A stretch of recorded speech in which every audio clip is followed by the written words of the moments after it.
ভিডিওটি দেখার আগে সবার কাছে ছোট্ট একটা রিকোয়েস্ট করতে চাই, প্লিজ প্লিজ প্লিজ যারা ভিডিওটি দেখবেন সবাই একটা করে সাবস্ক্রাইব করে দেবেন। আপনাদের ভালোবাসা পেলে এমন ভিডিও আরো উপহার দিব। ভিডিওগুলো বানাতে অনেক কষ্ট হয় আমি জানি, এই ভিডিওটি অনেক মানুষই দেখবেন, তাই প্লিজ একটা করে সাবস্ক্রাইব করে দেবেন। আর যারা আমাকে ভালোবাসে তারা সবাই একটা করে লাইক দিয়ে দেখিয়ে দিবেন লাভ ইউ অল। তো চলুন আজকে ভিডিওটি শুরু করা যাক। ছেলেটা একটা মেয়ের দিকে আঙুল ইশারা করে দেখিয়ে দিল। সেখানে অনেক কয়টা মেয়ে দাঁড়িয়ে আছে। আমি আর কথা না বাড়িয়ে মাটি থেকে উঠে মেয়েটার দিকে চলে গেলাম। আমি জানি মেয়েগুলো আমায় কেন ডেকেছে। মেয়েগুলোর সামনে গিয়ে চুপচাপ দাঁড়িয়ে আছি। তখনই একটা মেয়ে উচ্চ আওয়াজে বলে উঠল, আই ছোট লোকের বাচ্চা, তোকে যে ডাক দিয়েছি সেটা কি তোর কানে যায়নি? আমি ডাকার পরও কি করে তুই চলে গেলি? মেয়েটার কথা শুনে বুঝতে বাকি নাই যে এটাই মায়া। মাশাআল্লাহ, দেখতে তো বেশ সুন্দর, কিন্তু মুখের ব্যবহার একদম নাউজুবিল্লাহ, যা কোনোভাবেই খাওয়া যায় না। কি রে বেয়াদব, কথা কানে যাচ্ছে না তোর? সরি, বলুন কি জন্য ডেকেছেন আমায়? বাপ রে, বেটা তো দেখি গালিগালাজ করছে। না, তোকে সাইজ করতে হবে। একে তো ডাক দেওয়ার পরেও ঘাট তাড়ামু করে চলে গেছিস, দ্বিতীয়ত এখন কথা বলছি আর তুই অন্য মনস্ক হয়ে আছিস। প্লিজ আমায় কিছু করিয়েন না, আমি খুব অসুস্থ। না বললে তো হচ্ছে না, তোকে তো শাস্তি পেতেই হবে। প্লিজ, আমি আপনার কাছে হাত জোর করছি। না, তোর কোনো কথাই আমি শুনছি না। ওই যে দেখছিস মেয়েটাকে, সোজা গিয়ে তাকে জড়িয়ে ধরে চুমু খাবি, তাহলেই তুই ক্ষমা পাবি। প্লিজ আমায় রেহাই দিন। তোকে কিন্তু মেরে আদমরা করে ফেলবো বলে দিলাম। সোজা যেটা বলছি গিয়ে সেটা কর। কি আর করা, অপারগ হয়ে মায়ার কথা শুনতে হলো। একটা মেয়েকে আঙুল দিয়ে দেখিয়ে দিয়েছে, সোজা গিয়ে তাকে জড়িয়ে ধরলাম। তারপর যখনই চুমু খেতে যাব তখনই হুট করে সেই মেয়েটা সোজা আমায় পিছন ঘুরে লাথি মেরে দিল। লাথিটা এমন জায়গায় মেরেছে যে পুরো দম বের হয়ে যাচ্ছে আমার। এই ছোট লোকের বাচ্চা, তোর কত বড় সাহস যে তুই আমায় জড়িয়ে ধরিস? এই, তোরা কে কোথায় আছিস? মেয়েটার চিৎকার শুনে মায়া আর তার সাথে মেয়েগুলো দৌড়ে আসলো। এই রিমা, কি হয়েছে রে? আরে মায়া, বলিস না, এই জানোয়ার বাচ্চা হুট করে কোথা থেকে এসে আমার সাথে অসভ্যতামো শুরু করেছে। আই ছেলে, তোর সাহস তো কম না, তুই আমার বান্ধবীর সাথে অসভ্যতামো করিস? আপনি তো বললেন ওনাকে জড়িয়ে ধরে চুমু খেতে। কি? আমি তোকে কখন বলেছি? একটু আগে না বললেন যে ওনাকে জড়িয়ে ধরে চুমু খেতে? আপনার সাথে যারা আছে তাদেরকে জিজ্ঞেস করুন। এই, আমি কখন বলেছি রে বেটাকে যে রিমিকে গিয়ে চুমু খেতে? না, তুই তো বলিসনি। বেটা এনা গিয়ে নিজে নিজে এমন অসভ্যতম করেছে। কি রে, সবাই কি বলছে শোন। রিমি, আমি তাকে এসব বাজে কথা কখনোই বলিনি। না, ব্যাটাকে সাইজ করতে হবে। ধর তোরা ব্যাটাকে। রিমার কথা শুনে মায়া আর তার সাথে কয়েকজন আমাকে ঝাপটে ধরে ফেললো। তারপর কলেজের একটা ফাঁকা রুমে নিয়ে গিয়ে ইচ্ছে মতন মারতে শুরু করলো। আমি অসহায়ের মতন মার খেয়ে যাচ্ছি, কথা বলার মতন শক্তি হারিয়ে ফেলেছি আমি। খোদার দুনিয়ায় মানুষগুলো যে এতটা নিষ্ঠুর তা এদেরকে না দেখলে কোনো দিনও জানতে পেতাম না। মেয়েগুলো মিলে আমায় ইচ্ছে মতন মেরেছে, তারপর সেখানে ফেলে রেখে দিয়ে চলে যায়। আমি মারকে সেখানেই পড়ে আছি, চোখ জোড়া দিয়ে টপ টপ করে পানি পড়ছে। আমি যেন আর আমার মধ্যে নেই। শরীরের যন্ত্রণা এতটা বিভৎসভাবে হচ্ছে যে তা বলে বোঝাতে পারবো না। হঠাৎ এই পাশ দিয়ে একটা ছেলে যাচ্ছিল, সে আমায় দেখতে পেয়ে দৌড়ে আসে। ভাই, আপনার কি হয়েছে আর কে করেছে আপনার এই অবস্থা? মায়া নামের একটা মেয়ে আমায় মেরেছে। ভাই, ওই অহংকারী মেয়ের কথা যে কি আর বলবো। বাপের ক্ষমতা আছে দেখে যার তার উপর এসে ক্ষমতা প্রয়োগ করে। ভাই, আমাকে একটু পানি খাওয়ান, আমার খুব পানির তৃষ্ণা পেয়েছে। আচ্ছা দাঁড়ান, আমার ব্যাগে পানি আছে। সে ব্যাগ থেকে পানি বের করে দিল। আমি সেটা মিনিটের মধ্যে শেষ করে দিলাম। তারপর সেখানে বসে আছি, সে আমায় ধরে বসিয়েছে। ভাই, আপনাকে দেখে নতুন মনে হচ্ছে। হ্যাঁ, আমি নতুন এসেছি এই কলেজে ট্রান্সফার হয়ে। কিসে পড়েন আপনি? অনার্স দ্বিতীয় বর্ষে। তাহলে তো আমার ক্লাসমেট। যাক, তাহলে আর আপনি বলছি না, তুমি করেই বলছি। তারপর ছেলেটার সাথে গল্প শুরু করলাম। তার নাম রাফি। কথা বলতে বলতে দুজনের মধ্যে একটা ভালো বন্ধুত্ব হয়ে গেল। সে আমায় ধরে ধরে ক্লাসে নিয়ে গেল। সবাই আমার দিকে হা করে তাকিয়ে আছে, মনে হচ্ছে যেন আমি কোনো ভিন গ্রহের প্রাণী।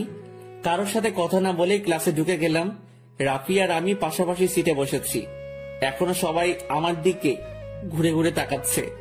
আমি চুপচাপ নিজের মতন বসে আছি। একটু পর স্যার এসে সবার সাথে আমার পরিচয় করিয়ে দিল।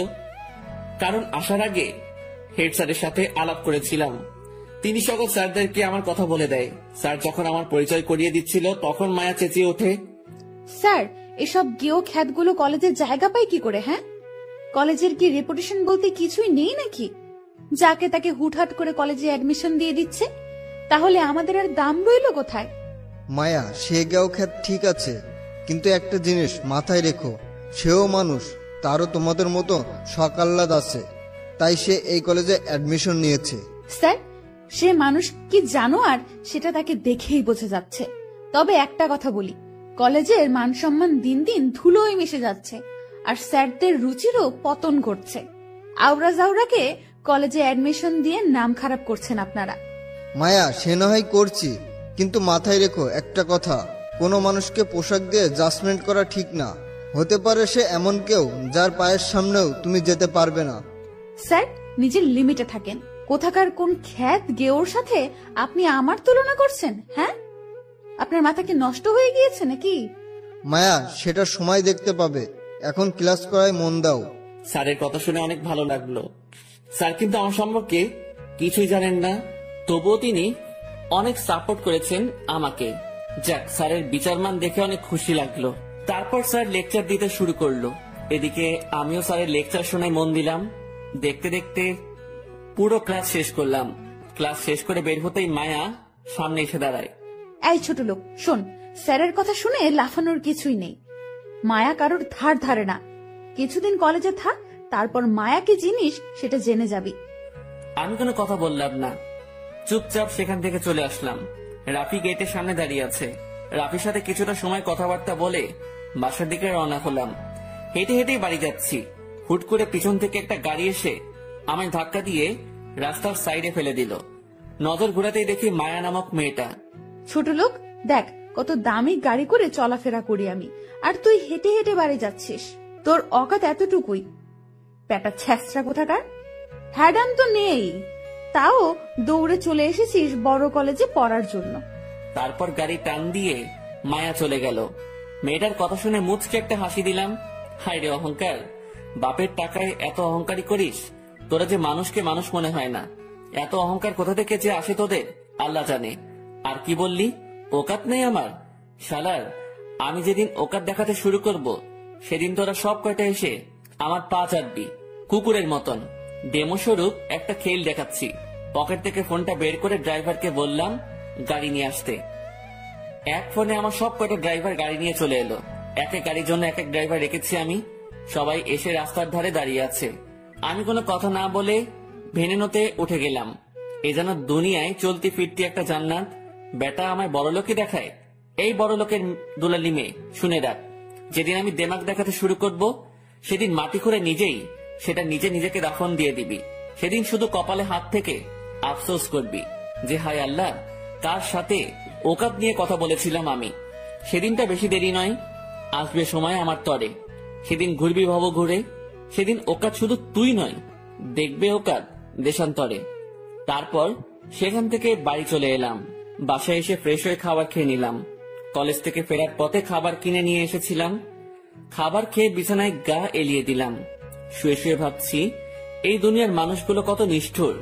একটু টাকা পয়সার মালিক হলেই নিজের ভিতরে গরিমা নিয়ে আসে। মনে হয় যেন পুরো দুনিয়াটাই তার বাপের কেনা।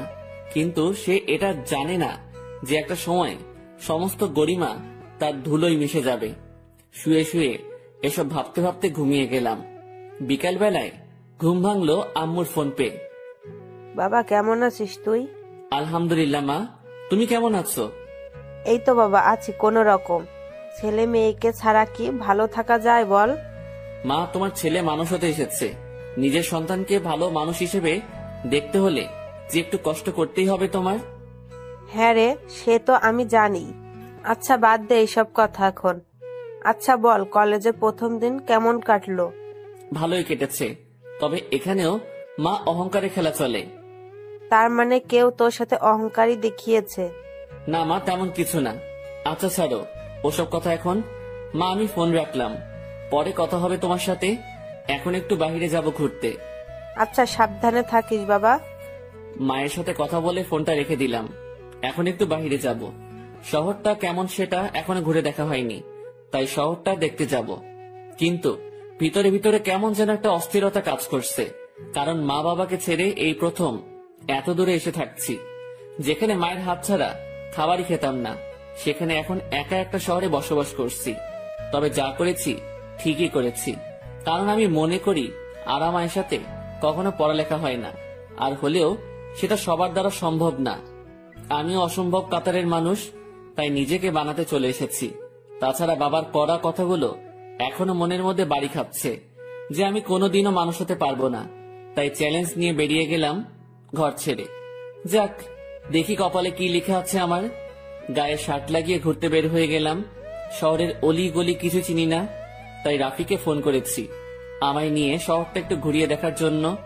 সে কিছু সময়ের মধ্যে আসবে বলেছে। আমি রেডি হয়ে বসে আছি রাফির অপেক্ষায়। মোটামুটি বেশ ভালোই ছেলেটা। প্রথম দিনই আমার সাথে মিশে গিয়েছে পুরো। অনেকটা সময় বসে আছি, সে এখনো আসছে না। অপেক্ষার প্রহর যেন সবচাইতে বিরক্তিকর একটা জিনিস। কি করব, এখনো যে সে আসছে না। না চলেন, এই সময়ের মাঝে আমরা পরিচিত হয়ে নেই। আমি আকাশ, বরাবরের মতন আছি আপনাদের সাথে। গল্পের মাঝে তো অনেক কিছুই জেনে নিলেন। তাছাড়া পরিবার বলতে বাবা মা আর একটা 9 বছরের ছোট বোন আছে বাসায়, তাদের ছেড়ে চলে এসেছি। বাকি সমস্ত কিছু গল্পের সাথে থাকলেই জানতে পারবেন। রাফি এখনো আসছে না। 8 ঘন্টা পর সে আমায় ফোন দিল। কে রাফি, কোথায় তুমি? আরে রাস্তায় জ্যাম লেগে গিয়েছিল, তাই একটু লেট হয়ে গেছে। তুমি চলে এসো সিএনজি স্টেশনে। আচ্ছা। তারপর বাসা তালা লাগিয়ে বের হয়ে গেলাম। বের হয়ে সোজা সিএনজি স্টেশনে চলে গেলাম। সেখানে রাফি অপেক্ষা করছে আমার জন্য। সেখানে গিয়ে রাফির সাথে একত্রে হয়ে ঘুরতে চলে গেলাম। শহরের অনেক কটা জায়গা ঘুরেছি একদিনে। সবকিছু দেখে আইডিয়া হয়ে গেল যে শহরটা খুব অহংকারী। এই শহরে বাঁচতে হলে টাকা প্লাস পাওয়ার চাই। তবে আমার এসবে কোনো ইন্টারেস্ট নেই। আমি আমার মতে সময় পার করে দিব কোনোভাবে। অনেকটা সময় ঘোরাঘুরি করলাম রাফির সাথে। তারপর রাতে খাবার খেয়ে বাসায় চলে আসলাম। শরীরটা পুরো ক্লান্ত হয়ে আছে।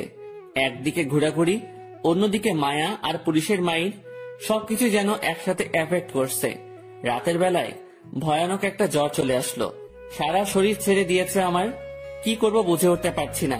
আশেপাশে কেউ নেই যে ডাক দিয়ে বলবো আমায় একটু ওষুধ এনে দিতে। সেভাবেই ঘুমিয়ে পড়লাম। সকালবেলায় ঘুম থেকে উঠে দেখি এখনো সারা শরীরে জ্বর, তবে রাতের তুলনায় একটু কম।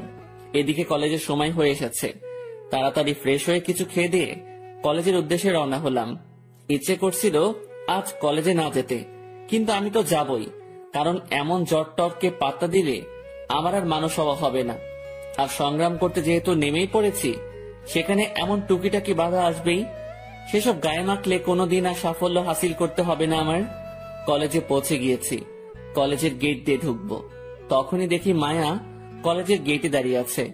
আমি তার দিকে না তাকিয়ে সোজা ভিতরে ঢুকে যেতে ধরলাম, কিন্তু সেটা তার সহ্য হলো না। সে আমায় ল্যাং মেরে মাটিতে ফেলে দিল। তাও কিছু বললাম না।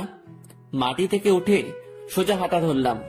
মায়া তখনই পেছন থেকে ডাক দিল, এই ছোট লোক, তোকে আমি ল্যাং মেরে ফেলে দিলাম, কিন্তু তুই কিছু বললি না যে? আমি আর কি বলবো, আপনার ইচ্ছে হয়েছে তাই আপনি আমায় ল্যাং মেরেছেন। এতে কিছু বলতে গেলেও তো আপনি আমায় শাস্তি দিবেন। যাক, তাহলে কিছুটা হলেও বুঝে গেছিস যে মায়া কি জিনিস। বাহ, ভালোই। চুপচাপ দাঁড়িয়ে আছি, কথার কোনো উত্তর দিলাম না। আচ্ছা শোন, তোকে একটা কথা জিজ্ঞেস করার ছিল। তোকে দেখতে লাগে ছোট লোকের মতো, কিন্তু তুই এই কলেজে চান্স পেলে কি করে রে? আল্লাহ মেধা দিয়েছে, সেটা একটু খাটিয়েছি, তাই চান্স পেয়ে গেছি। বাহ, কথা তো অনেক বড় বড় বলিস। কিন্তু শোন, কখনো আমার সাথে টক্কর দিতে আসিস না, তাহলে কিন্তু কুকুরের মতো মরবি। না, দিব না। এবার আমি যাই। হ্যাঁ যা। আমি সেখান থেকে চলে এলাম। অন্যদিকে মায়া এখনো সেখানে দাঁড়িয়ে আছে। একটু পর মায়ার ফ্রেন্ডরা কলেজে আসে। কি রে মায়া, এখানে দাঁড়িয়ে দাঁড়িয়ে কি করছিস? আরে ছোট লোক যেটা কলেজে অ্যাডমিশন নিয়েছে তার একটু মজা নিলাম।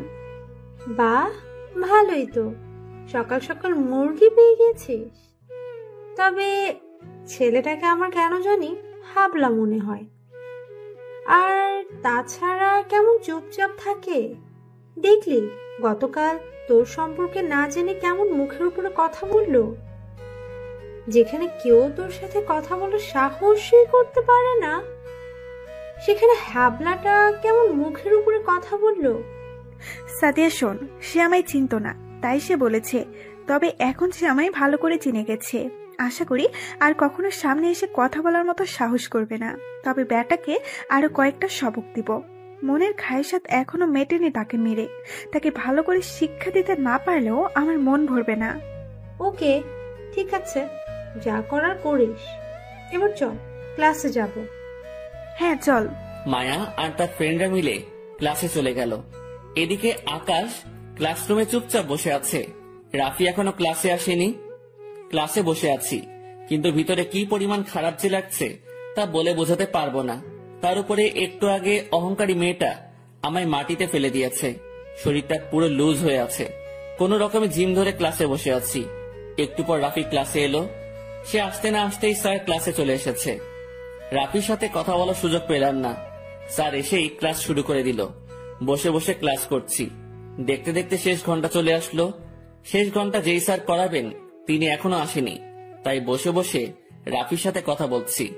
অন্যদিকে মায়া আর তার সাথে কয়েকজন ক্লাস না করে ব্যাগ নিয়ে বের হয়ে গেল। আচ্ছা রাফি, ওরা যে ক্লাস না করে চলে যাচ্ছে, স্যার ওদের কিছু বলবে না? আরে ওই ডাকাত মেয়েকে কে কি বলবে? যেমন খুশি তেমন ভাবেই চলে ওই মেয়ে। ও, রাফির সাথে কথা বলছিলাম, তখনই স্যার চলে আসলো। তারপর ক্লাস একদম শেষ করে বের হলাম। বের হতেই দেখি মায়া আর তার ফ্রেন্ডরা মিলে কলেজের পাশে দাঁড়িয়ে দাঁড়িয়ে আড্ডা দিচ্ছে। আমি তাদেরকে দেখে সাইড হয়ে গেলাম। রাফিও আমার সাথে সাথে চলে আসলো, কিন্তু সাইড হয়ে লাভ হলো না। মায়া আমায় পেছন থেকে ডাক দিল, এই ছোট লোক, এদিকে আয়। আমি আর রাফি মায়ার কাছে গেলাম। এই বেটা রাফি, তোকে কে আসতে বলেছে? হ্যাঁ, আমি ডেকেছি এই ছোট লোককে, কিন্তু তুই কেন আসলি? যা ভাগ এখান থেকে। রাফি মায়ার ভয়ে সেখান থেকে চলে গেল, আর আমি একা দাঁড়িয়ে আছি মায়ার সামনে। আল্লাহ না জানি কি করে এখন আমার সাথে। এই ছেলে, চল আমার সাথে। কোথায় যাব? আমরা শপিং এ যাব, আর তুই আমাদের জিনিসপত্র কেয়ার করবি। প্লিজ, আমি পারবো না, আমার শরীর অনেক খারাপ। এই বেটা, আমার মুখের উপরে কথা বলিস? এটা বলে আকাশের কান টানতে টানতে মায়ার গাড়ির সামনে নিয়ে যায়। চল সোজা আমাদের সাথে। মেয়েটা আমায় জোর করে গাড়িতে তুলে তাদের সাথে নিয়ে গেল। গাড়ি শপিং মলের সামনে এনে দাঁড় করিয়েছে। শোন, তুই এখানেই থাক, আমাদের শপিং শেষ হলে সবকিছু এনে গাড়িতে উঠাবি। কিছুই বললাম না মেয়েটাকে। তারা তাদের মতন বলে শপিং মলের ভিতরে ঢুকে গেল, আর আমি গাড়ি থেকে একটু দূরে দাঁড়িয়ে আছি। আকাশে ঠাডা পড়া রোদ, অথচ ঝড়ের কারণে ভয়ঙ্কর ঠান্ডা লাগছে আমার। সকালে কলেজে আসার সময় একটা মাফলার গলায় পেঁচিয়ে নিয়ে এসেছিলাম। সেটা ব্যাগ থেকে বের করে নাক, গলা, কান সব ঢেকে ফেললাম। শুধু চোখ আর মুখের কিছুটা অংশ দেখা যাচ্ছে। আধা ঘন্টা যাবত একটা জায়গায় দাঁড়িয়ে আছি। তারা শপিং মলের ভিতরে কি করছে কে জানে। হঠাৎই দেখি শপিং মলের দিকে একদল ছেলে পেলে এগিয়ে আসছে। ছেলেগুলোকে দেখে বোঝা যাচ্ছে যে তারা উশৃঙ্খল ছেলে পেলে। তারা এসে শপিং মলের সামনে দাঁড়িয়ে দাঁড়িয়ে আড্ডা মারছে। এমন সময় মায়া আর তার সাথে সকলেই ব্যাগ ভরে শপিং করে এনে আমার হাতে ধরিয়ে দিল। এই ছোট লোক, এইগুলো গাড়িতে সাজিয়ে রাখ। আচ্ছা, আমি ব্যাগগুলো নিয়ে গাড়ির মধ্যে সেট করছি। অন্যদিকে ছেলেগুলো মায়াদের দিকে তাকিয়ে বাজে বাজে মন্তব্য করছে। আমি সমস্ত ব্যাগ গাড়িতে সেট করে দিয়ে দাঁড়িয়ে আছি। ছেলেগুলো এখনো বাজে বাজে কথা বলছে। মামা দেখ, মালগুলা সেই না? হ্যাঁ রে মা, একবার পাইলে পুরো সেই করে খাতির যত্ন করতাম। ছেলেগুলোর এসব কথা শুনে মায়া ছেলেগুলোর দিকে এগিয়ে যায়, আর আমি ঠায় সেখানে দাঁড়িয়ে আছি। এই ছেলে, তোদের সমস্যা কি রে? হ্যাঁ, অনেকটা সময় ধরে দেখছি তোরা আমাদের নিয়ে বাজে বাজে কথা বলিস। তোরা চিনিস আমি কে? এই মেয়ে, তোরে চিনার কি আছে রে? তুই একটা মেয়ে, মেয়ে মানি মাল, আর মাল মানি ভোগের পাত্র। ছেলেগুলোর মুখে এসব কথা শুনে মায়া ঠাস করে একটা থাপ্পড় লাগিয়ে দেয়, আর সাথে সাথে ছেলেগুলো খেপে যায়। আমি এখনো সেখানে দাঁড়িয়ে দাঁড়িয়ে তামাশা দেখছি, আর তামাশা দেখা ছাড়া কি বা করার আছে। এই মেয়ে, তো কত বড় সাহস, তুই আমারে থাপ্পড় মারিস? বলেই ধ্রাম করে মায়ার গালে সজোরে একটা থাপ্পড় বসিয়ে দেই। মায়া থাপ্পড়ের টাল সামলাতে না পেরে মাটিতে পড়ে যায়। তারপর ছেলেটা মায়ার চুলের মুঠি ধরে তলপেট বরাবর সজোরে এক লাথি মারে। মায়া ব্যথায় মাগো বলে চিৎকার দিয়ে কান্না করে দেয়। ছেলেগুলোর কাণ্ড দেখে যেন শরীরে রক্ত মাথায় উঠে গেল, কিন্তু চুপচাপ দাঁড়িয়ে আছি আমি, কারণ দেখি মায়ার সাথে ফ্রেন্ডগুলো কিছু করে নাকি আগে, কিন্তু না, তারাও ভয়ে চুপসে আছে। ওদিকে ছেলেগুলো মায়াকে মেরেই চলেছে। না, এবার আমাকে কিছু একটা করতে হবে। ছেলেগুলোর দিকে এগিয়ে গেলাম। মায়া চেঁচিয়ে কান্না করছে। গিয়েই ছেলে একটা কলার ধরে টান দিয়ে সজোরে এক লাথি মেরে দিলাম বুকের মধ্যে। লাথি খেয়ে ছেলেটা সাথে সাথে মাটিতে লুটিয়ে পড়ল।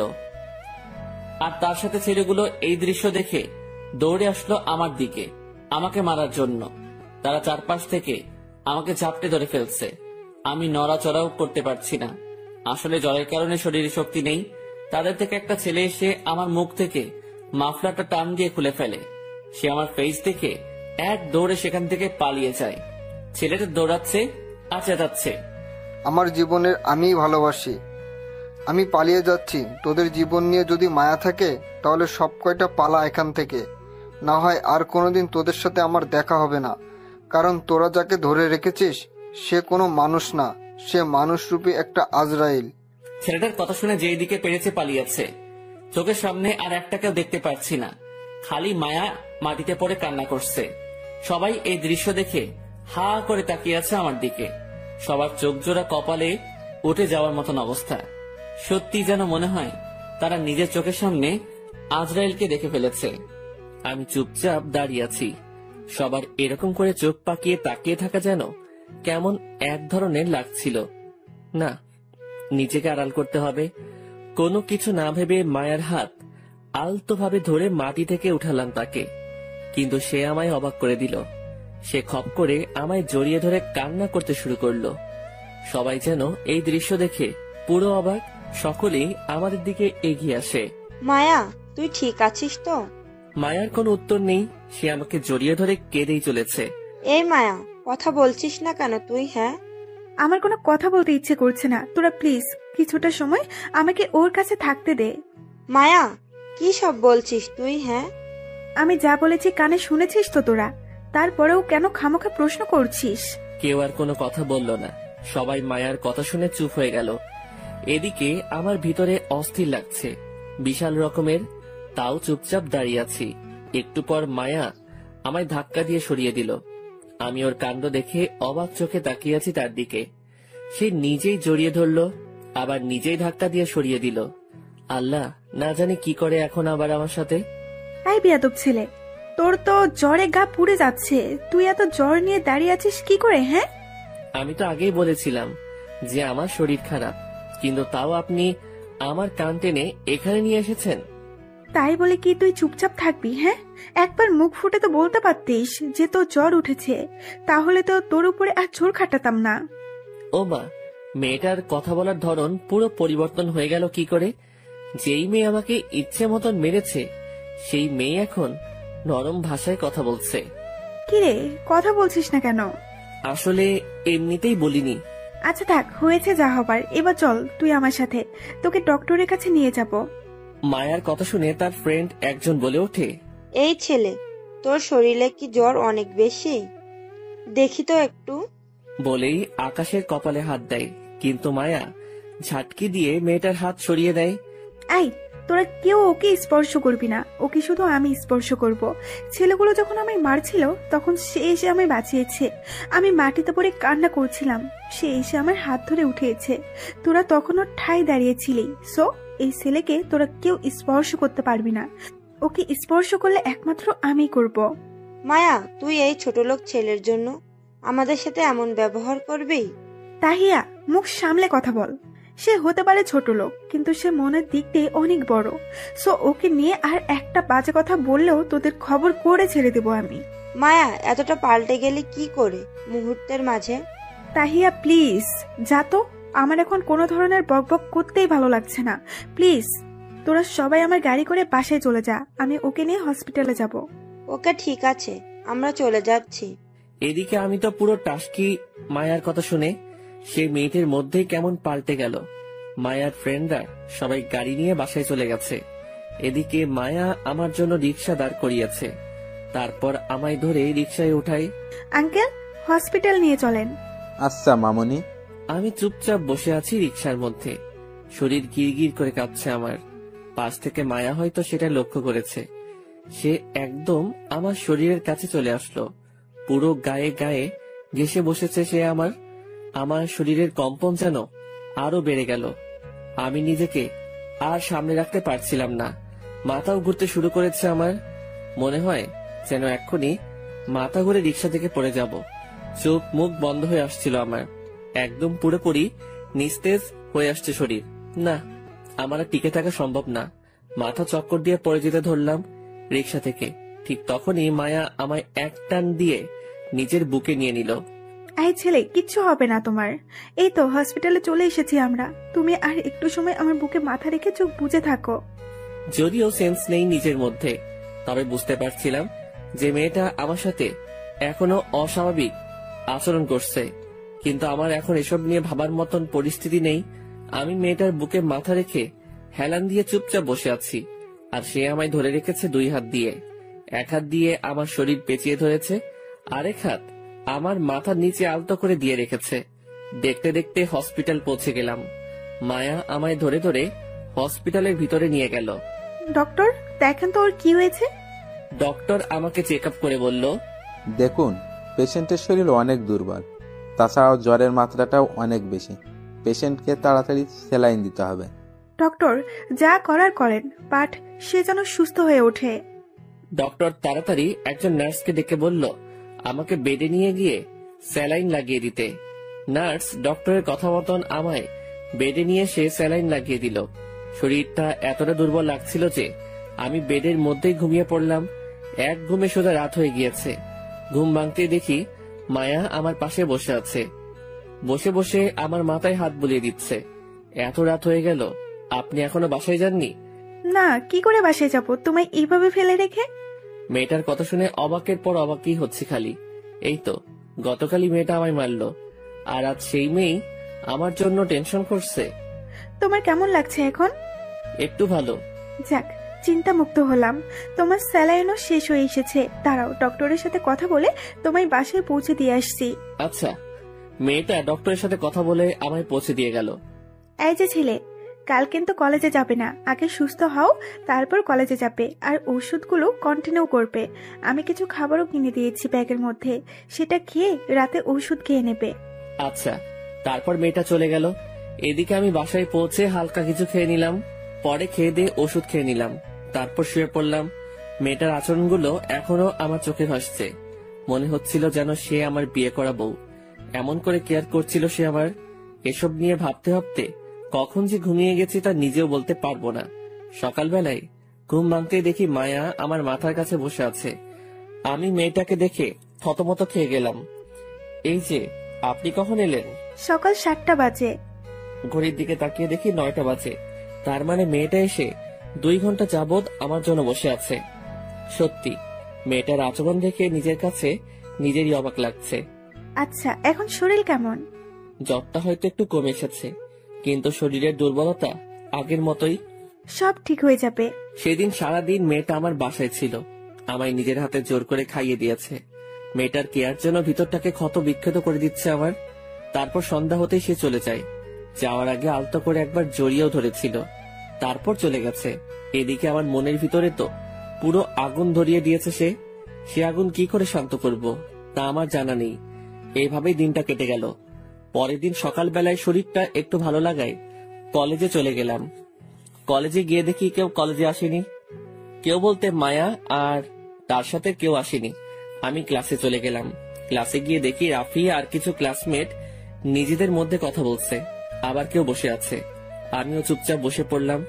রাফি আমায় দেখে কাছে চলে এলো। এই আকাশ, গতকাল কি হয়েছিল যে কলেজে আসলে না? আরে, শরীরটা একটু খারাপ থাকে, আসতে পারিনি। ও, এখন শরীর কেমন আছে? আছে মোটামুটি, আগের চেয়ে ভালোই। দুজনে গল্প করতে করতে সবাই চলে এলো। ক্লাসের স্যারও ক্লাস করাতে চলে এলো, কিন্তু মায়া আর তার সাথে কেউ আসেনি। দূর, আসলে আসুক, না আসলে নাই। আমি আমার মতন ক্লাসে মন দিলাম। ক্লাস করছিলাম, হঠাৎই অন্য ডিপার্টমেন্টের একজন এসে বলে গেল, স্যার আকাশকে, তাকে মায়াপু ডাকছে। মেয়েটার অশান্তি করা ছাড়া কি কোনো কাজ নেই? ছেলেটা ভালোই ভালোই ক্লাস করছে, এখন তাকে নিয়ে গিয়ে বিরক্ত করবে।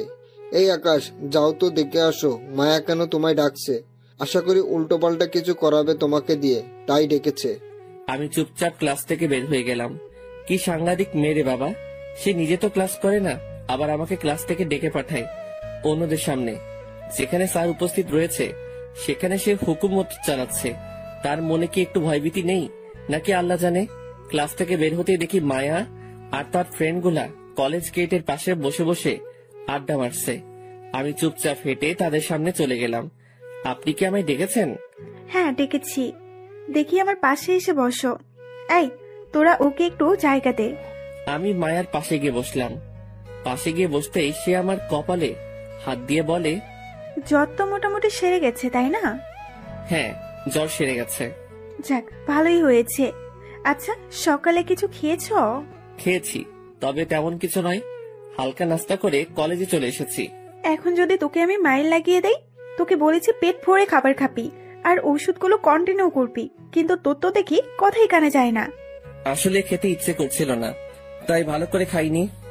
আকাশের বাচ্চা, মেজাজ খারাপ করবি তো সোজা গাল লাল করে দেব। তোর ইচ্ছার গুষ্টি মারি আমি। চল তুই আমার সাথে এখন। এই তোরা একটু থাক, আমি ওকে ক্যান্টিন থেকে কিছু খাইয়ে নিয়ে আসি। মায়ার কথা শুনে পাশ থেকে একজন বলে উঠল, মায়া ওকে নিয়ে তুই একটু বেশি আদিক্ষেতা করে ফেলছিস বলে মনে হচ্ছে না? শোন, এইবার বলেছিস তো বলেছিস, কিন্তু দ্বিতীয়বার ওকে নিয়ে একটা বাজে কথা যদি বলিস তাহলে সেদিনের পর থেকে আমার সাথে তোদের সমস্ত সম্পর্ক শেষ। বাকি সবাইকে নিয়ে বল, বাট ওকে নিয়ে একটা ওয়ার্ডও নয়। আমি তো মায়ার কথা শুনে পুরো থ। সে রেগে মেগে আমার হাত ধরে টানতে টানতে ক্যান্টিনে নিয়ে গেল। তারপর নাস্তা অর্ডার করে নিজের হাতে খাইয়ে দিল আমায়। আমার ভিতরে যে কি রকমের ঘূর্ণিঝড় বইছে মায়ার কর্মকাণ্ড দেখে তা বলার মতো নয়। তারপর সে আমায় খাইয়ে দিয়ে নিজেই বিল পে করলো। পরে আবার তার সাথে করে নিয়ে এলো। সেম জায়গায় এসে বসেছে আবার। আচ্ছা, আমার কি আর কোনো কাজ আছে এখন? না হয় ক্লাসে যেতাম। না, এখন ক্লাসে যেতে হবে না তোর। এই ঘন্টা শেষ হোক, তারপর ক্লাসে চলে যাস। এখন আমার পাশে বসে থাক। কি আর করা, মায়ার পাশে চুপচাপ বসে আছি। সে তার বন্ধুদের সাথে আড্ডা দিচ্ছে।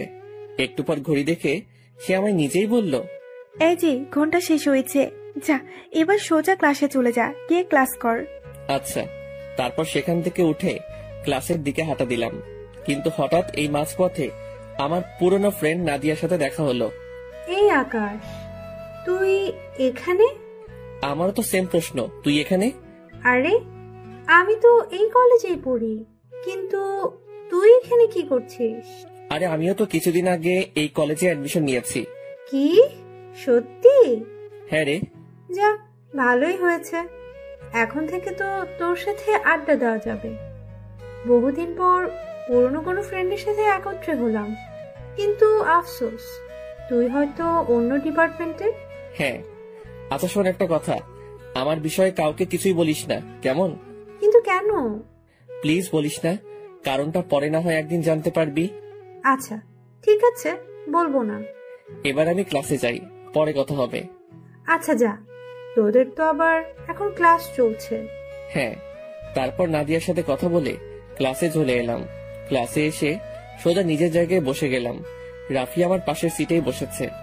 সে আমায় ছোট্ট করে ডাক দিয়ে বলল, কিরে, কেন ডেকেছে দেমাগি মেয়েটা তোমায়? এমনি খোঁজ খবর নিতে ডেকেছে। মানে কি বললে বুঝলাম না। আরে বাদ দাও, ক্লাস শেষে বলবো। তারপর ক্লাসে মন দিলাম। তারপর দেখতে দেখতে ক্লাসের পুরো সময়টা পার হয়ে গেল। ক্লাস ছুটি হয়েছে। আমি ব্যাগটা কাঁধে নিয়ে রাফির সাথে বের হয়ে গেলাম। ক্লাসরুম থেকে বের হতে দেখি মায়া ক্লাসরুম থেকে একটু দূরে দাঁড়িয়ে আছে। সে আমার দিকে ভয়ানক দৃষ্টিতে তাকিয়ে আছে। মায়া আমাকে দেখতে পেয়ে দৌড়ে এসে আমার কলার ধরে টানতে টানতে খোলা মাঠে নিয়ে গেল। তারপর সবার সামনে ঠাস ঠাস করে দুই গালে কয়েকটা থাপ্পড় বসিয়ে দিল। মেয়েটার কর্মকাণ্ড দেখে পুরো থ হয়ে দাঁড়িয়ে আছি। থাপ্পড় খেয়ে যেন আমার পুরো দুনিয়াদারি গোল গোল করে ঘুরছে। আমি যেন আর নিজের মধ্যে নেই। আশেপাশে সকলেই আমার দিকে চোখ পাকিয়ে তাকিয়ে আছে। লজ্জায় মাটির দিকে তাকিয়ে আছি। মান সম্মান একদম ধুলোয় মিশিয়ে দিল সে আমার। এই খবিস, সমস্যা কি তোর? হ্যাঁ, আমার তো কোনো সমস্যা নেই। তোকে তখন আমি কি বলেছিলাম যে সোজা ক্লাসে যাবি, কিন্তু ক্লাসে না গিয়ে অন্য মেয়ের সাথে কিসের ইটিস পিটিস করছিলি? হ্যাঁ, কি পাকনা গজিয়ে গেছে তোর? থাপ্পড় মারার কাহিনী তাহলে এত সময় বুঝলাম। আরে মেয়েটা তো আমার পরিচিত, বলতে গিয়ে থেমে গেলাম। না, ওকে কিছু বলা যাবে না, তাহলে অনেক কিছু সামনে চলে আসবে আর সিন ক্রিয়েটও হতে পারে। কি রে, কথা বলিস না কেন তুই? ওই মেয়ের সাথে কিসের কি তোর?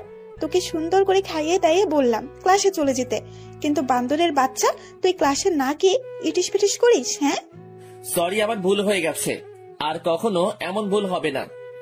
তোর ভুলের গুষ্টি মারি, দাঁড়া তোর ব্যবস্থা করছি, চল তুই আমার সাথে। মায়া আমার কলার ধরে আবার টানতে টানতে একটা নির্জন জায়গায় নিয়ে গেল। আমি ছাগলের মতন করে তার সাথে চুপচাপ চলে গেলাম। এবার তোকে কি করব বল? আমার চরম রাগ উঠেছে তোর উপরে। তুই কি জানিস না হ্যাঁ, যে কলেজের সব খবর মায়ের কানে চলে আসে? সত্যি আমি বুঝতে পারিনি যে আপনি ওর সাথে কথা বলাই রেগে যাবেন। প্লিজ এবারের মতন মাফ করে দিন। এত সহজে তো তোকে মাফ করব না, কিছু একটা শাস্তি তো তোকে পেতেই হবে। যা ওই জায়গায় গিয়ে কান ধরে এক পা উঠিয়ে দাঁড়িয়ে থাক। প্লিজ মাফ করে দিন না এবারের মতন। কবিস, কথা না বাড়িয়ে চুপচাপ যেটা বলেছি গিয়ে সেটা কর, না হয় থাপ্পড়ে গালের দাঁত সব কয়টা ফেলে দেব। কি আর করা, মেয়েটার রাগ দেখে কলিজা যেন শুকিয়ে গেছে আমার। চুপচাপ বাধ্য ছেলের মতন গিয়ে মায়ার কথা মতন কাজে লেগে পড়লাম। কান ধরে এক পা উঠিয়ে দাঁড়িয়ে রইলাম। সে রাগে ফসফস করছে, এদিকে আমি পুরো লজ্জায় শেষ, কারণ এমন জায়গায় সে আমায় দাঁড় করিয়েছে যেখান দিয়ে কলেজের সমস্ত ছেলে মেয়ে যাতায়াত করে। কিন্তু লজ্জা পেলেও কিছু করার নাই। প্রায় আধ ঘন্টা খানিক সে আমায় দাঁড় করিয়ে রাখলো। আমার পা ঝিমঝিম করছে, আর দাঁড়িয়ে থাকার শক্তি নেই আমার। তবে যেভাবেই হোক না কেন, সে যতক্ষণ না আমার সাজা মওকুফ করবে ততক্ষণ আমার দাঁড়িয়ে থাকতেই হবে। মায়া এখনো সেই জায়গায় বসে আছে। একটু পর তার কিছু ফ্রেন্ড তার কাছে আসে। কি রে মায়া, কি শুরু করেছিস তুই? হ্যাঁ, ওই ছোট লোক ছেলেটা অন্য মেয়ের সাথে কথা বলছে দেখে তোর কেন এত গায়ে জ্বালা করছে বলতো? তাহিয়া, মুখে লাগাম দিবি নাকি থাপ্পড় লাগিয়ে দেব তোকে? তুই কাকে নিয়ে কি বলছিস? হ্যাঁ মায়া, তুই ওই ছ্যাঁচড়া ছেলের জন্য আমায় মারতে চাইছিস? তাহিয়া, সত্যি তুই কিন্তু এবার আমার হাতে থাপ্পড় খাবি। এটা তোর সেকেন্ড ওয়ার্নিং। এরপর থেকে আকাশকে নিয়ে আর একটা বাজেও কথাও বলবি না। কান খুলে শুনে রাখ একটা কথা, সে যেমনই হোক না কেন, কিন্তু সে আমার পাগল, আর আমার পাগলকে নিয়ে কেউ কিছু বললে তাকে আমি ছাড়বো না। আচ্ছা সরি, আর বলবো না, কিন্তু দেখ ছেলেটা মাটিতে পড়ে আছে। এদিকে আমি দাঁড়িয়ে থাকতে থাকতে ব্যালেন্স হারিয়ে মাটিতে পড়ে গেলাম। আর কত সময় একটা মানুষ এক পায়ে ভর করে মাটিতে দাঁড়িয়ে থাকতে পারে? ঠিক তখনই মায়া দৌড়ে আসে। এই পাগল, কি হয়েছে তোর? দেখি কিভাবে পড়লি তুই? সরি, আমার পা খুব ব্যথা করছিল আর সামনে রাখতে পারছিলাম না নিজেকে, তাই ব্যালেন্স হারিয়ে মাটিতে পড়ে গেছি। দেখি উঠে দাঁড়া, আমি তোকে সাহায্য করছি। মায়া আমার নিজের হাত দিয়ে ধরে উঠালো, কিন্তু দুঃখের বিষয় পা দুইটার 12টা বেজে গেছে। আবারও ধ্রাম করে মাটির উপরে পড়ে গেলাম। আমার এই অবস্থা দেখে মায়াও মাটিতে বসে গেল। ও আল্লাহ, আর পারছি না।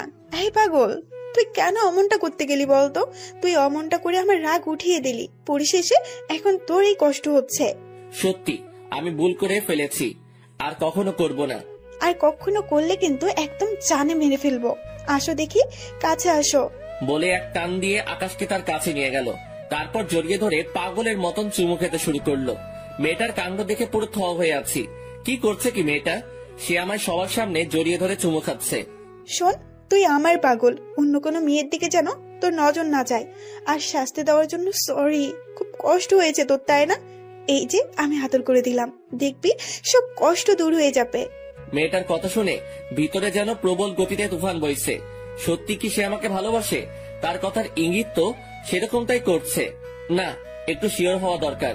আচ্ছা, একটা কথা বলি আপনাকে। হ্যাঁ বল। আমি কি আপনার কপালে একটা চুমু খেতে পারি? এই পাগল ছেলে, সেটার জন্য কি আবার অনুমতি লাগবে নাকি? হ্যাঁ, তোর যেখানে ইচ্ছে হয় তুই চুমু খা। এবার পুরো থরথর করে কাঁপতে শুরু করলাম। কিন্তু চুমু তো আমি খাবই, কারণ সে আমার মনে জায়গা করে নিয়েছে। দাঁত মুখ খিচে একটা চুমু বসিয়ে দিলাম মায়ার গালে। সে আমায় আরো শক্ত করে জড়িয়ে ধরলো। মায়ার সাথে এই সকলেই তো অবাক। এই তোরা কি খেলার মাঠে এভাবে রোমাঞ্চ করবি? আরে ধুর না, আমার পাগলটা একটু চুমু খেতে চেয়েছে আমায়, তাই একটু চুমু খেতে দিয়েছি। ওর চুমু খাওয়া শেষ হলে চল বাড়ি যাব। হ্যাঁ চল। আর পাগল শোন, সোজা বাসায় চলে যাবি গাড়ি করে, রাস্তায় কোনো এদিক ওইদিক করবি না। আচ্ছা। তারপর মায়া তার বান্ধবীদের সাথে চলে গেল। এদিকে আমি রিক্সা নিয়ে সোজা বাসায় এসে রোজের মতন খেয়ে দিয়ে জম্পেশ একটা ঘুম দিলাম। বিকাল বেলায় ঘুম ভাঙলো ফোনের আওয়াজে। বালিশের পাশ থেকে ফোনটা হাতে নিয়ে দেখি অচেনা একটা নাম্বার। আমি ফোনটা রিসিভ করে সালাম দিলাম। এই আকাশ, কি করছিস তুই? কণ্ঠ শুনে বুঝতে পারলাম মায়া ফোন দিয়েছে। আসলে একটু ঘুমিয়েছিলাম, আপনার ফোন পেয়ে ঘুম ভাঙলো। শোন, তাড়াতাড়ি উঠে ফ্রেশ হয়ে কলেজের সামনে চলে আয়, আমি গাড়ি নিয়ে সেখানে ওয়েট করছি। কোনো কাজ আছে কি? সেটা আসলেই দেখতে পারবি, তুই তাড়াতাড়ি আয়। আচ্ছা। ফোনটা রেখে দিয়ে তাড়াতাড়ি রেডি হয়ে কলেজের সামনে চলে গেলাম। সেখানে গিয়ে দেখি মায়া গাড়ি নিয়ে দাঁড়িয়ে আছে। আয় গাড়িতে ওঠ। আমি চুপচাপ গাড়িতে উঠে বসলাম। সে আমাকে ড্রাইভ করে নিয়ে গিয়ে শপিং মলের সামনে দাঁড় করালো। চল ভেতরে চল, তোর জন্য কিছু কেনাকাটা করব। আরে আমার কিছু লাগবে না। বেশি বক বক করিস না, সোজা ভেতরে চল। আচ্ছা। কি আর করা, সে আমায় জোর করে শপিং মলে নিয়ে গেল। তারপর অনেক কয়টা শার্ট প্যান্ট কিনে দিল। কেনাকাটা শেষ করে রেস্টুরেন্টেও নিয়ে গেল খাওয়ার জন্য। রাত বাজে 9টা।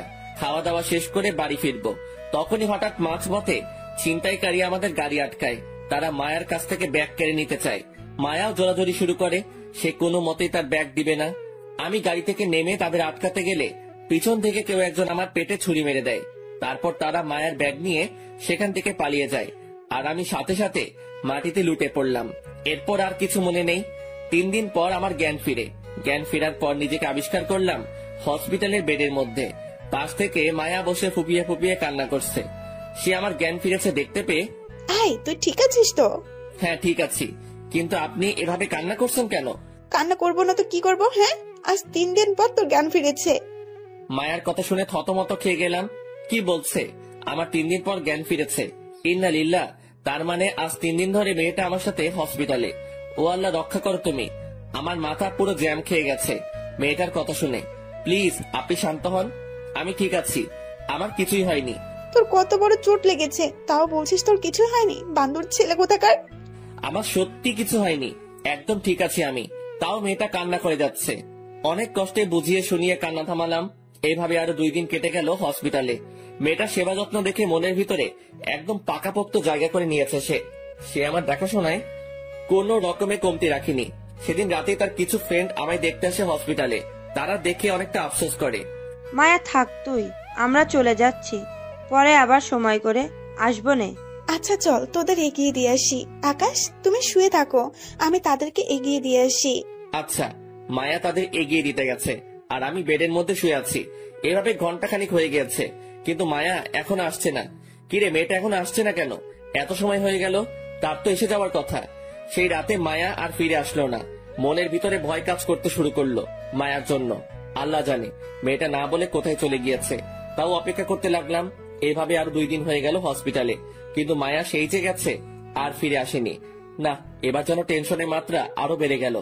হসপিটাল থেকে রিলিজ নিয়ে এই অসুস্থ শরীরেই মায়াকে খুঁজতে বের হয়ে গেলাম, কিন্তু কোথাও পেলাম না তাকে। চারদিকে খোঁজ লাগিয়েছে মায়ার, কিন্তু কেউ কোনো তথ্য দিতে পারলো না। তবে একজন বলল তাকে নাকি ডান্স বারে দেখে এসেছে একটু আগে। তাড়াতাড়ি ডান্স বারের ঠিকানা নিয়ে সেখানে চলে গেলাম, কিন্তু সেখানে গিয়েও পেলাম না। নিরাশ হয়ে বাসার দিকে ফিরে আসতে ধরলাম, কিন্তু হঠাৎ এই মাঝপথে মায়ার গাড়ি দেখতে পেলাম। মায়া আর তার কিছু ফ্রেন্ড পথের সাইডে গাড়ি দাঁড় করিয়ে আড্ডা মারছে। তাড়াতাড়ি মায়ার কাছে চলে গেলাম। গিয়ে দেখি মায়া হেসে হেসে আড্ডা মারছে। এই মায়া, আপনি আমায় হসপিটালে ফেলে রেখে কোথায় হারিয়ে গেলেন? আয় তুই এখানে কি করিস? হ্যাঁ, আপনার খোঁজ করতে এসেছি। আপনি কি কাজটা ঠিক করলেন? আপনি আমায় হসপিটালে এভাবে ফেলে রেখে চলে আসলেন। ভালোবাসার মানুষকে কি এইভাবে কেউ ফেলে রেখে চলে আসে? আয় বেয়াদব, তোর মাথাটা কি খারাপ হয়ে গেছে নাকি? হ্যাঁ, যে তোকে নিয়ে সারাদিন আমি পড়ে থাকতে হবে? মায়া পড়ে থাকতে হবে না ঠিক, কিন্তু এভাবে ফেলে রাখলেও চলবে না, কারণ ভালোবাসার মানুষটাকে সব সময় আগলে রাখতে হয়। আয় ছোট লোক, কোন ছাতার ভালোবাসার কথা বলছিস? হ্যাঁ, আর তোকে কে ভালোবাসে? এভাবে বলছেন কেন? আপনি না আমায় ভালোবাসেন? ফালতু আলাপ একদম কমিয়ে কর। তোকে কোনো ভালো টালো বাসি না আমি। যে ছেলে নিজের রক্ষা নিজেই করতে পারে না, সে আবার আমার রক্ষা কিভাবে করবে? আমার বান্ধবীরা অনেক আগেই বলেছিল যে তুই আমাকে সামলে রাখার মুরাদ নেই, কিন্তু তারপর আমি তাদের কথা না শুনে তোকে ভালোবেসেছি। বাট পরিশেষে সবকিছু মিলিয়ে দেখলাম তুই আমার যোগ্যই না। সো যা এখান থেকে, আর আমাকে আমার মতো আড্ডা দিতে দে। আপনি এসব কি বলছেন? ধুর, তুই আসলে একটা প্যারা। আমি কি বলেছি সেটা তুই ভালো করেই শুনতে পেরেছিস, তাও কেন ফালতু মার্কা প্রশ্নগুলো করছিস জানোয়ার? আই তোরা চল তো, এখানে থাকলে ছোট লোকটা মাথা খারাপ করে দিবে। তারপর মায়া আর তার ফ্রেন্ডরা গাড়ি টান দিয়ে চলে যায়। আমি মায়ার কথা শুনে ধ্রাম করে মাটিতে বসে গেলাম। ভালোবাসার মানুষটার কাছে এসব শুনবো তা কখনো আশা করিনি। পুরো দুনিয়াদারি যেন বেসাত হয়ে গিয়েছে আমার। মাটির উপরে বসে চোখের পানি ছেড়ে অঝরে কান্না করতে শুরু করলাম।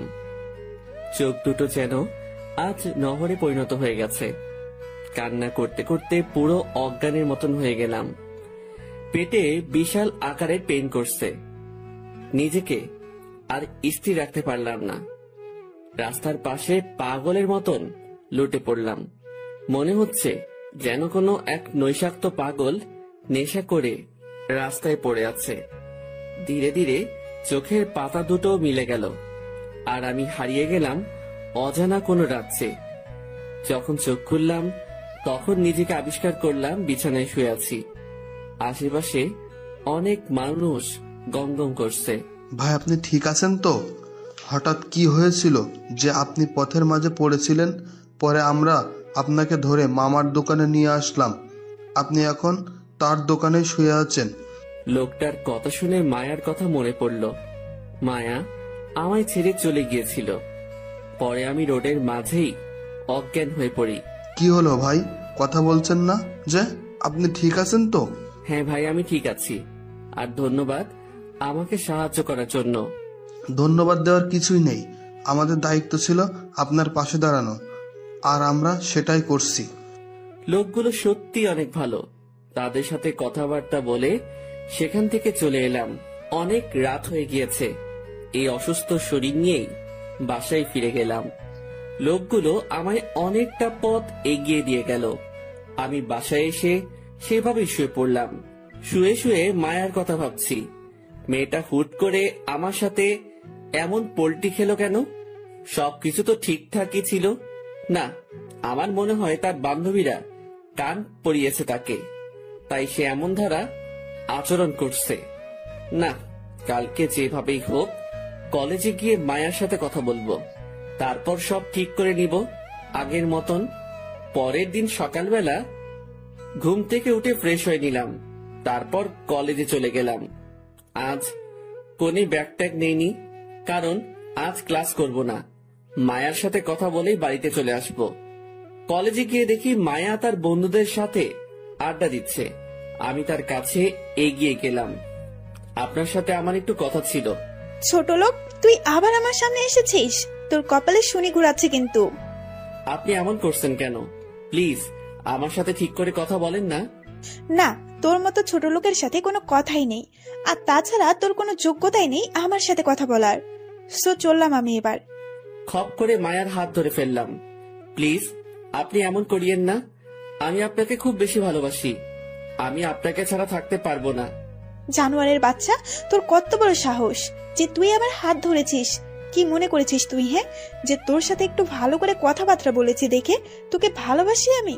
যদি এমনটা ভাবিস তাহলে ভুল করবি তুই, কারণ তোর যোগ্যতাই নেই আমার সাথে কথা বলার। সেখানে তোর রিলেশন করা অনেক পরের কথা। জানোয়ার, নিজের চেহারা একবার আয়নায় দেখেছিস তুই ভালো করে?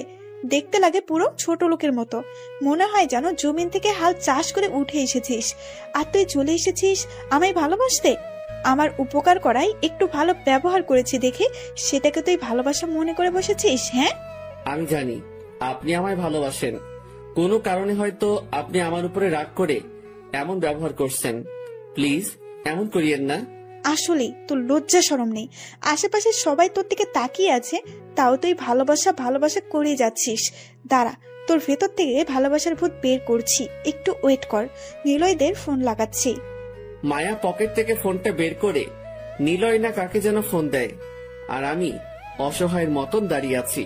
আয় নিলয়, কোথায় রে তোরা? তাড়াতাড়ি একটু আয় তো কলেজের মাঠে। বদমাইশ একটা অনেক বেড়েছে, তাকে একটু টাইট দিতে হবে। মায়া ফোন করার মিনিট কয়েকের মধ্যেই নিলয় না কে সে চলে আসে। সাথে আরো অনেক ছেলে পেলে। তারা আমায় কলার ধরে টানতে টানতে সেদিনের রুমটাতে নিয়ে যায়, যেখানে মায়া আর তার ফ্রেন্ডরা মিলে আমায় মেরেছিল। সেখানে নিয়ে ইচ্ছে মতন মারতে শুরু করে সবাই মিলে আমায়। তাদের সাথে মিলে মায়াও আমার গায়ে অনেক কয়টা হিট করে। আমি মরার মতন মাটিতে পড়ে পড়ে মার খাচ্ছি, কিন্তু তাদের মনে কোনো মায়া দয়া নেই। তারা আমায় পাষাণের মতন মেরেই চলেছে। এক পর্যায়ে গিয়ে মায়া আমার তলপেট বরাবর সজোরে এক লাথি মারে। সাথে সাথে মাগো বলে চিৎকার করে উঠলাম। আমার দুনিয়াদারি যেন অন্ধকার হয়ে আসছে পুরো। মায়া আমার ক্ষতস্থানটাতেই লাথি মেরেছে, তাও তাদের রেশ মেটেনি। এখনো মারছে তারা আমার। এদিকে আমার তলপেট থেকে ব্লিডিং চালু হয়ে গেছে। অন্যদিকে হঠাৎই মায়ার ফ্রেন্ড তাহিয়া মায়াকে টেনে ধরে। এই মায়া, ওকে আর মারিস না, ছেলেটার পেট থেকে অনেক ব্লিডিং হচ্ছে, প্লিজ ওকে ছেড়ে দে, না হয় মরে যাবে ছেলেটা। না, আজ ওকে জন্মের শিক্ষা দিয়েই ছাড়বো। নিজের লেভেল ছাড়া ভালোবাসতে আসে কেন? কোনো যোগ্যতা তার আছে যে সে আমায় এসে ভালোবাসার কথা বলে? আমার পায়ের সামনেও আসতে পারবে নাকি সে? আমার বাবা কোথায় থানার ওসি, আর সে হচ্ছে কোন এক ছোট লোক ঘরের সন্তান। সে আসে আমায় ভালোবাসতে। মায়া প্লিজ ছেড়ে দে। আচ্ছা যা, তোর কথাই ছেড়ে দিলাম। আই নিলয়, তোরা চলে যা। আচ্ছা আপু।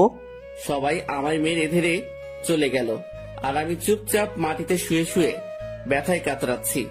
হায় রে দুনিয়া, যে মেয়েকে একে একে দুইবার বাঁচালাম, সেই মেয়েই আজ আমায় পাষাণের মতন করে পিটিয়ে ফেলে রেখে দিয়ে যায়। তবে সমস্যা নেই, উপরওয়ালার বিচার তিনি ঠিক সময় মতন করে দিবেন। মরার মতন পড়ে আছি ফ্লোরের উপরে। আমার এই খবর শুনতে পেয়ে রাফি দৌড়ে আসে। এই আকাশ, কি হয়েছে তোমার? মায়া মেরেছে।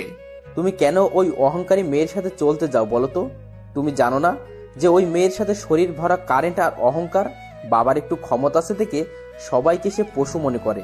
সে একাই মানুষ আর বাকি সবাই পশু। দেখলে তো তোমার কি হাল করলো। আমি মানুষ চিনতে ভুল করেছি। বাদ দাও এখন ওইসব, চলো দেখি তোমায় হসপিটাল নিয়ে যেতে হবে। রাফি আমায় ধরে ধরে হসপিটালে নিয়ে যায়। ডক্টর এসে আমায় চেক আপ করে। ডক্টর তো পুরাই অবাক। আপনার এই জায়গায় আগেই আঘাত পেয়েছেন, তারপরে আবারও কি করে আঘাত পেলেন? ডক্টর, ওর কোনো দোষ নেই, কোনো এক পাষাণ তার সাথে এইরূপ আচরণ করেছে। যে করেছে তার মনে কি একটুও মায়া দেওয়া নেই নাকি?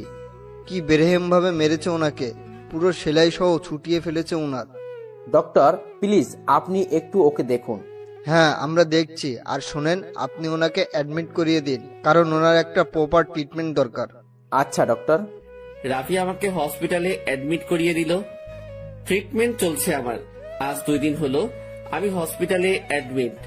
নাদিয়াও আমার এই খবর পেয়ে দেখার জন্য ছুটে এলো হসপিটালে।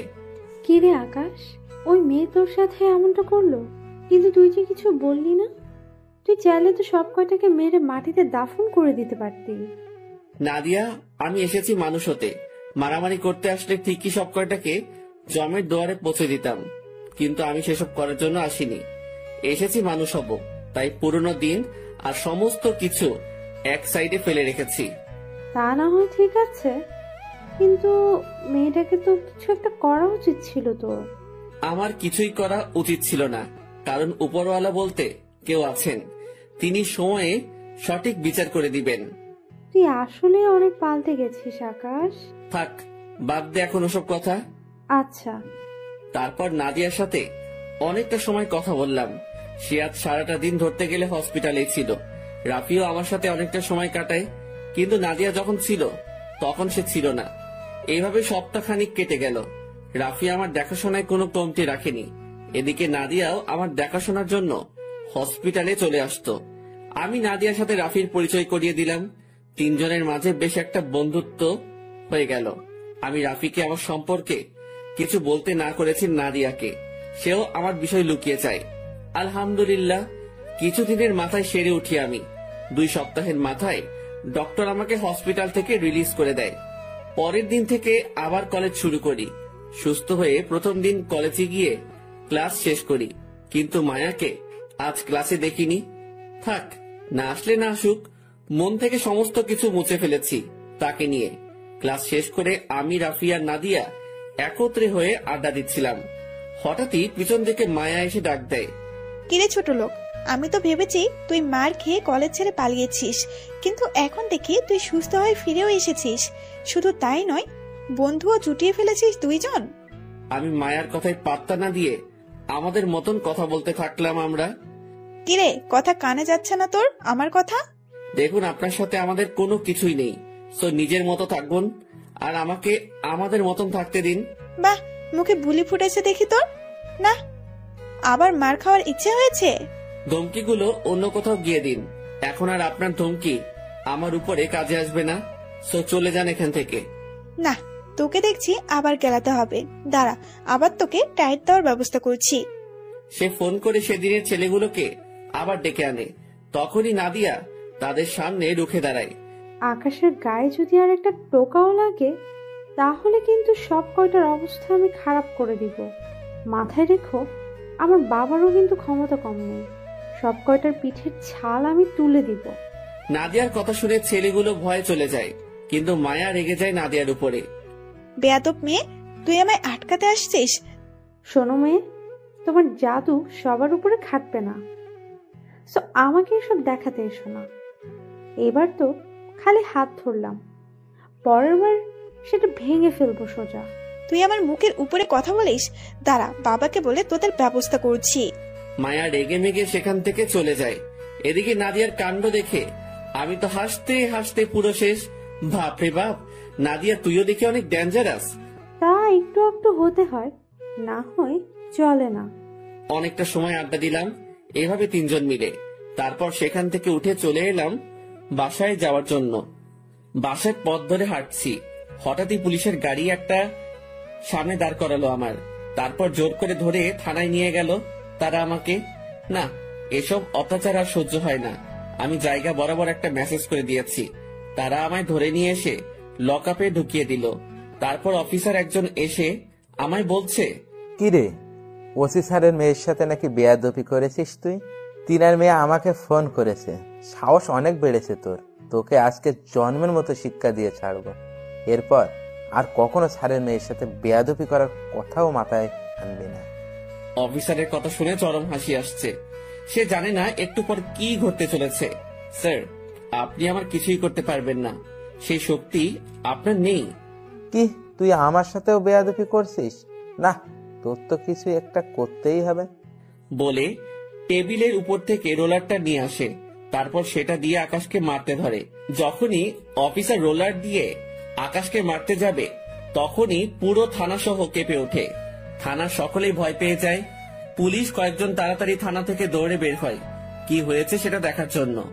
তারা থানা থেকে বের হতেই দেখে কয়েক শতাধিক ছেলে পেলে থানার সামনে লাঠি ছোটা নিয়ে দাঁড়িয়ে আছে।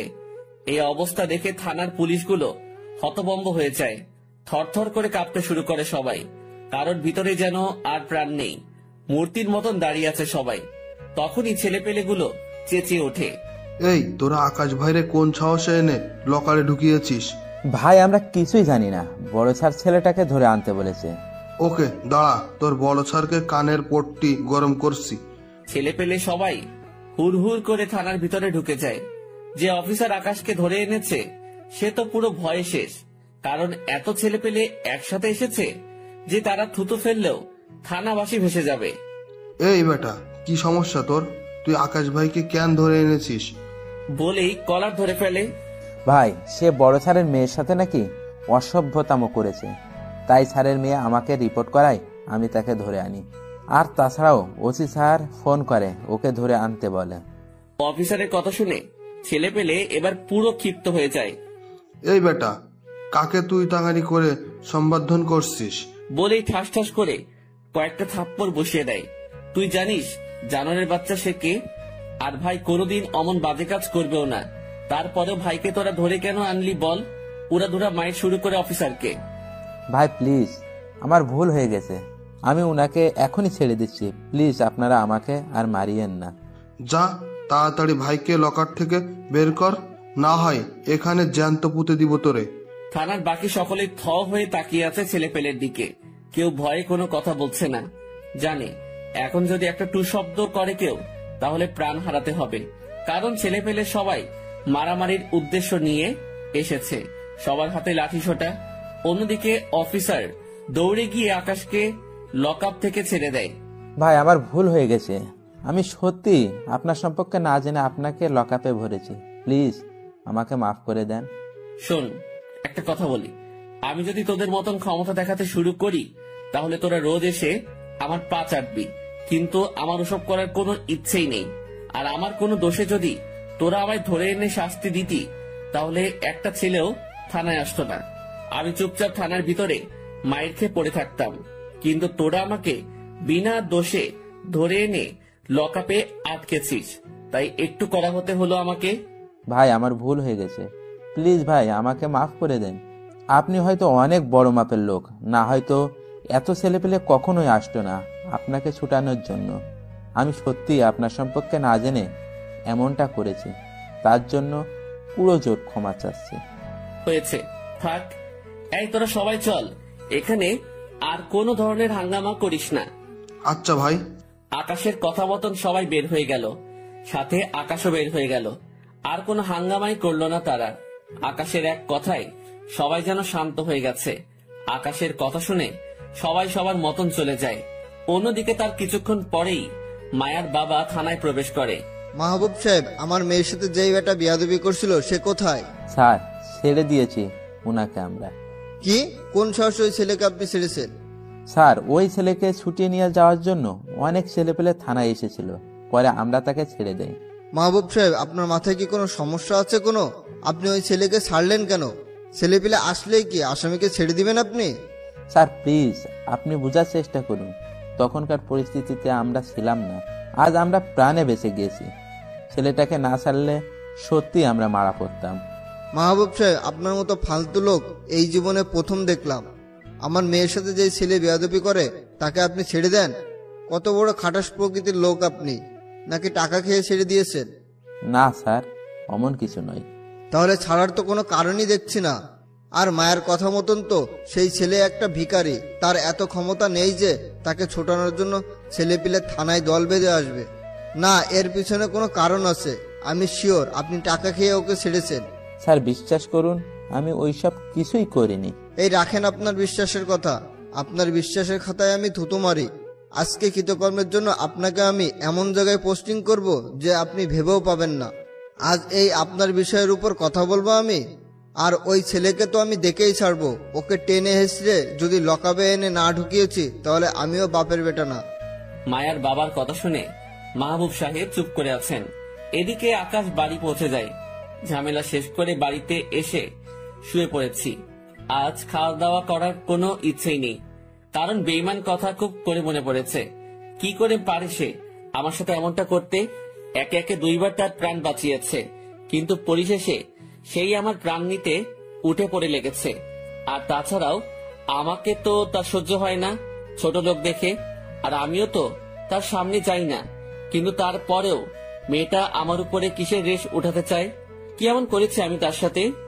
মাথায় যেন কিছুই কাজ করে না। না, আর ভাবতে পারছি না আমি। এসব ভাবা বাদ দিয়ে ঘুমিয়ে পড়লাম। বিকাল বেলায় ঘুম থেকে উঠতেই নাদিয়ার ফোন। আকাশ, কোথায় রে তুই? বাসায়। কেন? তুই একটু আমার বাসায় আয় তো। আব্বু তোর সাথে দেখা করতে চেয়েছে।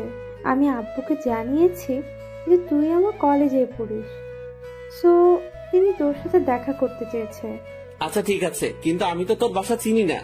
সমস্যা নেই, আমি ঠিকানা ইনবক্স করছি, তুই চলে আয়। আচ্ছা। তারপর ফ্রেশ হয়ে নাদিয়ার দেওয়া ঠিকানা মতন ওর বাড়িতে চলে গেলাম। গিয়ে ওর আব্বুর সাথে দেখা করলাম। উনি আমাকে অনেক আগে থেকেই চিনেন। শুধু আমাকেই নয়, আমার পুরো পরিবারকেই চিনেন। বাবা কেমন আছো? জি আঙ্কেল, ভালো। আপনি? এই তো বাবা, আল্লাহ রেখেছে। আচ্ছা, আমি শুনলাম তুমি নাকি নাদিয়ার কলেজেই পড়ো। জি আঙ্কেল। যাক, তাহলে ভালো হয়েছে। শোনো, তোমায় ডেকেছি বিশেষ একটা কারণে। বাবা, আমি একটা অনেক বড় টেন্ডার নিয়েছি, কিন্তু সেখানে গিয়ে কিছু ছেলে অনেক হট্টগোল করেছে তাদেরকে ট্যাক্স দেওয়ার জন্য। ছোটখাটো অ্যামাউন্ট হলে আমি দিয়ে দিতাম, কিন্তু তারা যে বড় অ্যামাউন্ট দাবি করেছে তাদের চাহিদা পূরণ করতে গেলে আমার আর কিছুই থাকবে না।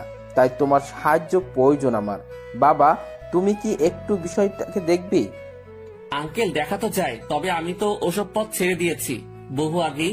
বাবা প্লিজ না করো না, তুমি ছাড়া আমার সাহায্য করার মতো কেউ নেই। আচ্ছা ঠিক আছে, আমি দেখব, আপনি নিশ্চিন্তে থাকুন। ধন্যবাদ বাবা।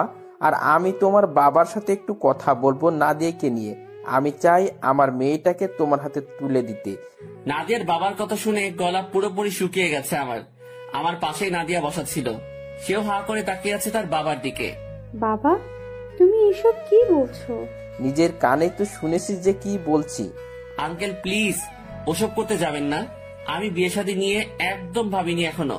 আর তাছাড়া নাদিয়াকে কি করে বিয়ে, সে আমার বহু আগের ফ্রেন্ড। তাকে আমি কখনো ফ্রেন্ড ছাড়া অন্য কিছু ভাবতে পারবো না। আকাশের কথা শুনে নাদিয়ার বাবা চোখ মুখ কালো করে ফেলে। আচ্ছা ঠিক আছে, সমস্যা নেই। তোমার মতের ওপরও আমি কোনো কিছুই বলবো না। ধন্যবাদ আঙ্কেল। আর একটা রিকোয়েস্ট, আমার বাবার কানে যেন না যায় যে আমি কোথায় আছি আর কোথায় পড়াশোনা করি। আচ্ছা ঠিক আছে। নাদিয়ার বাবার সাথে আরো কিছুক্ষণ কথা বলে বাসায় চলে এলাম। দিনটা এভাবে কেটে গেল। সকালবেলায় ঘুম থেকে উঠে কলেজে চলে গেলাম। কলেজে আসার পর নাদিয়া আর আমি একই সাথে এসেছি। সে আসার আগে আমায় ফোন দিয়ে 3 রাস্তার মোড়ে দাঁড়াতে বলে। তারপর দুজন একসাথে আসি কলেজে।